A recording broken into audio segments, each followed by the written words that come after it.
When you started this book, and you said this in the acknowledgments, well, that was very interesting, you were planning on actually leaving the United States to become foreign correspondents. And you chose not to when Trump was elected. That's because the U.S. felt like more of a foreign country to you at that point anyway? Well, Peter had been a White House correspondent going all the way back to Bill Clinton. And I think the concept was that if somebody's going to be blowing up the White House, you probably want to have, if you're the New York Times, the person there who understands what's like normal crazy and what's crazy crazy in the White House. So yeah, we moved back to Washington a few months after Peter and our son moved away from Washington. We had to get a whole new house, and so we got to be foreign correspondents in our hometown.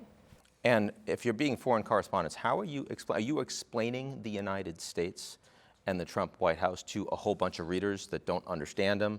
No, it's not that they don't like him, but they don't relate to him. They literally think he's from another planet. Is that what you're basically saying? Well, I mean, he is from another planet in terms of Washington, right? He was like no other president we've ever had. And so that was the job. The job was to try to understand how different this White House was, as Susan says, not just the normal, okay, Republican, Democrat, but, normal president versus not normal president. And he fits in the not normal president category. And so it was important to find out what is going on there as best we can.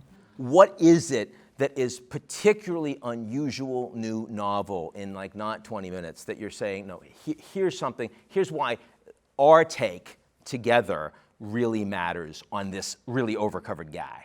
Right, except that it's not. I mean, the truth is that there actually hasn't been an actual history of the 4 years of the Trump administration. And, there's been a lot of great journalism all along the way. These are important, moments, but if, your kid or your grandkid 10 years from now is like, what the heck, Donald Trump was a president?